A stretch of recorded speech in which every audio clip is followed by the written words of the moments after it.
Jake Paul versus Mike Tyson, sebuah tinju yang gak tahu ya, gue bilang ditunggu-tunggu sih iya, tapi menyenangkan juga enggak. Maksud gue adalah ini pertandingan tinju yang emang ditungguin orang, tapi kayak gak berpengaruh kemana-mana, ngerti gak sih? Kayak that's it gitu, gak memperebutkan apapun, gak ada title yang dipertaruhkan. Ibarat kata ini kayak Nankatsu versus Toho tapi friendly match gitu ya. Dan menurut gue berakhir dengan sangat predictable, sangat sesuai kalkulasi, sangat sesuai perhitungan banyak orang, tapi tidak sesuai harapan banyak orang. Dan tahukah kalian bahwa pada saat ini terjadi banyak sekali hal-hal unik juga terjadi, dan akan kita bahas satu persatu. Apa aja sih hal unik yang terjadi, dan kalian tahu gak sih berapa dolar mereka dapetin dari pertandingan ini? Berapa juta rupiah kira-kira mereka dapetin? Spoiler, lebih dari gaji kita semua. Iyalah. Ya iyalah, dan kalau kalian tahu itu pertandingannya kayak cuman 18 menit probably ya, cuman 8 ronde kan ya. Dan ya itulah yang mereka dapatkan dari pukul-pukulan antara petinju muda yang amatur versus petinju profesional yang udah tua dan beda umur mereka 30 tahun. Jadi, apa aja yang terjadi dalam Mike Tyson versus Jake Paul?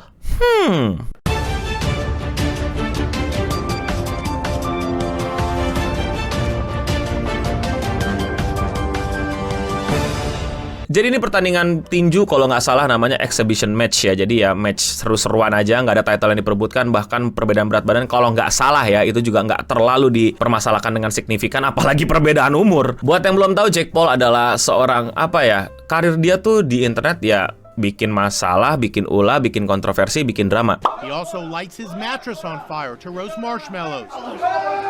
Flames spread so quickly, the mattress has to... Dimulai menjadi seorang fighters yang kagak lucu, lebih lucuan kakaknya Logan. Oh, you need to ride home.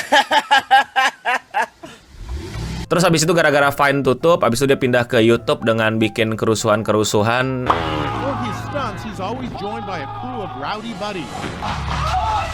Pokoknya banyak banget yang dia lakuin itu hal-hal yang nggak bener, yang intinya bikin kontroversi dan kontroversi. Dan ingat rumus internet teman-teman, kalau lu terkenal karena kontroversi, karena drama, lu mesti tetap bikin drama dan kontroversi lagi untuk tetap terkenal atau bahkan makin terkenal. Dan siap-siap karir lu akan selesai ketika ada orang yang jauh lebih ekstrim dalam membuat kontroversi dan drama. Dan akhirnya dia masuk ke tinju-tinju selebritas. Gue nggak tahu istilahnya sekarang apa, tinju seleb, tinju influencer atau gimana, tapi kan udah mulai banyak ya tinju-tinjuan nih. Dari sebelumnya KSI versus siapa, gue lupa, sorry, I forgot siapa ya. Langsung aja skip ke KSI versus Logan Paul lah. Di sini puncaknya kayaknya ya, bagaimana mereka akhirnya tanding tinju, terus tanding tinjunya berkali-kali, terus abis itu bikin prime, dan abis itu Jake ikut-ikutan tapi kurang kelihatan, kurang bersinar gitu. Lagi-lagi ini bocil tuh ketutupan mulu sama sinar abangnya Logan Paul gitu. Tapi sinar yang gue maksud bukan sinar ketenaran yang bagus ya, sinar ketenaran kegelapan gitu. Yami gitu loh, Hikari Yami, gimana bilangnya ya? Ya pokoknya cahaya yang gelap dan kurang baik lah ya. Dan akhirnya gue nggak tahu ini ide dia atau ide tim produksinya atau gimana. Dan tahu-tahu dia nantangin Mike Tyson buat adu tinju. Nah, buat yang belum tahu, Mike Tyson ini legenda tinju. Dia bukan seleb, dia bukan influencer, bukan konten kreator yang bikin konten tahu-tahu tinju. Dia dari umur kecil emang udah jadi tinju. Dia lahir untuk bertinju. Dia hidupnya dihabiskan untuk tinju, tapi udah pensiun. Banyak banget title dan match yang dia menangkan, tapi juga tidak tutup ya. Tidak berarti dia orang tinju yang kayak baik-baik aja. Dia punya banyak kontroversi juga di dunia tinju, tapi intinya dia sudah pensiun dan meninggalkan dunia tinjunya. Dan umur dia itu ya udah umur-umur tua. Bro, dia 58, umur 58 tahun masih punya otot kayak gitu dan punya speed kayak gitu waktu tinju. Itu adalah sebuah hal yang bagus. Coba lu tanya kakek lu, coba lu bisa nggak ninju kayak Mike Tyson kayak gitu? Nggak mungkin kan? Yang ada lu yang digampar, kurang ajar, cucu kurang ajar ini ya. Dan akhirnya mereka bertarung dan ya Jake menang. Gue nontonin dan gue nggak perlu lihat pengumuman bahwa Jake akan menang. Jake menang jelas dengan poin, dan kalau kalian perhatiin juga emang Jake menguasai permainan. Mike Tyson kelihatan stamina nggak bisa bohong, dan mungkin teman-teman yang udah ikutin tinju kemarin juga sempat dikasih tahu sama beberapa penonton chat gue kalau Mike Tyson dari dulu emang kelemahannya di stamina, ditambah sekarang dia udah tua, jadi double banget tuh kelemahannya. Ya umur nggak bisa bohong lah, manusia mau nggak mau pasti akan mengalami puncaknya terus turunnya, apalagi umur 60, apalagi di masa mudanya fisik lu udah di-abuse ya, bener-bener di-abuse untuk menjadi killing machine di ring gitu. Ya udah pasti tekor lah, udah pasti Jake Paul menang lah. Ya tapi gue paham bahwa lu pada itu pengen Mike Tyson yang menang, Jake Paul yang kalah gitu, karena anak tengil, sotoy, belagu, bacotnya kemana-mana segala macam. Gue kasih tau ya, Jake Paul tuh tahu gimana caranya nge-hype ini, dan gue rasa kalau kalian juga sadar di dunia tinju ya, di dunia MMA juga kayak hype-hype kayak gitu yang dibutuhkan gitu, biar makin banyak yang nonton, makin banyak yang simpati, empati, menaruh emosinya. Gue juga by hati, by emosional gitu ya. Gue juga maunya Jake Paul babak belur gitu sama Mike Tyson. Bagaimana dengan scripted? Apakah ini semua scripted? Apakah ini semua direncanakan? Gue sih nggak mau menghabiskan energi gue terlalu banyak untuk memikirkan ini scripted apa enggak. Scripted nggak scripted, ya kita pengen ngeliat Jake Paul babak belur kan, dan kita nggak bakal mendapatkan itu. Bahkan sampai ada yang bilang wasted opportunity. Kalau kalian nggak tahu, ini adalah referen ke sebuah adegan dulu waktu Mike Tyson muda, dia itu ngegigit telinga lawan tinjunya sampai copot.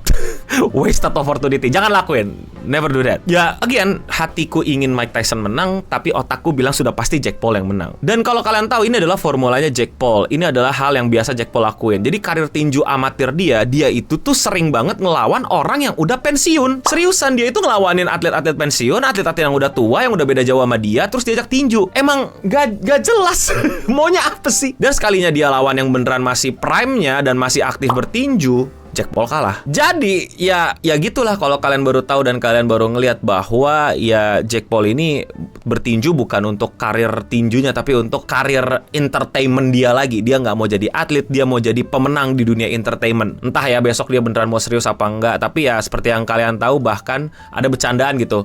Kan biasanya habis kelar tinju tuh diomongin gitu, lu habis ini nantangin siapa gitu kan. Ada bercanda katanya gue mau nantangin Stevie Wonder, gila. Nggak, tapi seriusan, bahkan sampai ada bercandaan ya. Jake Paul has challenged Jimmy Carter age 100 to boxing match after beating Mike Tyson age 58. Terus community note-nya, no community note, it's real. Saking orang udah kesel sama Jake Paul yang cuman bisa nantangin orang yang udah pasti kalah lawan dia gitu, dari secara fisik, dari secara umur. Oh ya, kalau kalian mau tahu berapa sih yang didapatkan sama mereka gitu ya dari hasil pertandingan ini, dari info tweet kira-kira mereka datang $40 juta untuk Jake Paul dan $20 juta untuk Mike Tyson. Untuk to be exact, berantem selama 16 menit. Ya gue tahu memang berantemnya beneran 16 menit, tapi ini semua kan hype-nya dikumpulin gitu, digabung dan dipanas-panasinnya dan proses lain-lain. Gue rasa nggak fair lah untuk dinilai $60 juta keluar untuk pertarungan 16 menit, nggak fair lah. Ada banyak banget orang kerja di belakang yang menurut gue harus bikin ini semua jadi keren dan sebagus ini. Ya nggak bisa kita harus fair lah, intinya itu. Dan buat yang nggak tahu, ini pertandingan itu sempat ditunda beberapa kali karena Mike Tyson punya kendala health, kendala kesehatan. Jadi ya udah jelas dong, jadi makin apa ya, ngerti gak sih lu? Pertandingan ditunda karena Mike Tyson punya kendala kesehatan. Ya menurut lu aja. Matematikanya makin berat ke Jake Paul gak sih untuk menang? Jadi ya itulah kegiatan Jake Paul dengan exhibition match-nya, dengan karir bertinju, entertainment-nya. Walaupun gue ngelihat ya waktu pertandingan ronde 1-3 kita lihat berapa kali hook Mike Tyson itu masuk dan kelihatan sangat strong. Kita juga lihat muka Jake Paul sampai merah di ronde 6 apa 7 kalau nggak salah, juga sampai yang kena leher. Itu benar-benar cukup fatal ya. Tapi stamina nggak bisa bohong. Dan dimana kalau mungkin lu semua setuju, mungkin ya by the way ini soto-sotoyan gue, gara-gara gue setiap hari Minggu kan kita harusnya nonton anime itu ya. Waktu gue kecil harusnya nonton anime, nonton Pokemon, Gundam, tapi bokap itu dia Indosiar, bokap gue ganti RCTI, dia mau nonton tinju. Nah gue mesti nggak mau aja nontonin tinju dia, jadi gue ngedengerin beliau ngomentarin tinju, apa jab, hook dan segala macem tentang stamina dan lain-lain. Jadi kayak itu yang gue tahu dari tinju ya, dari bokap gue gitu. Tapi kalau misalnya kalian mungkin punya koreksi, salah no, exhibition tuh gini, hook tuh gini, silakan koreksi gue di kolom komentar di bawah. Tapi ya itu sih menurut gue kayak stamina adalah kunci kesuksesan, salah satu kunci besar lah, nggak satu-satunya untuk petinju. Oh ya, kalau kalian mau tahu, selama pertandingan di ring itu ada juga yang berantem di stadion. Kacau banget, terus banget. Dan katanya ini multipos, jadi terjadi di banyak titik ada berantem di stadionnya.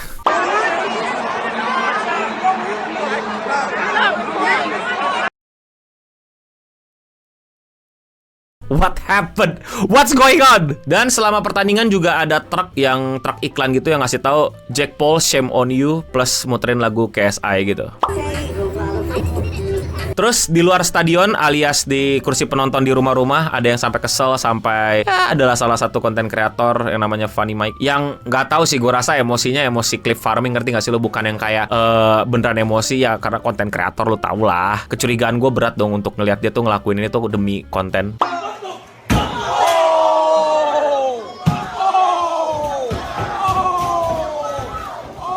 Ya Jake Paul menang, gue udah tahu dia bakal menang. Walaupun gue berharap dia bonyok, ya ada bonyok-bonyoknya dikit lah. Tapi kalau menurut kalian bagaimana pertandingan tinju ini? Apakah seru atau kayak apaan dah?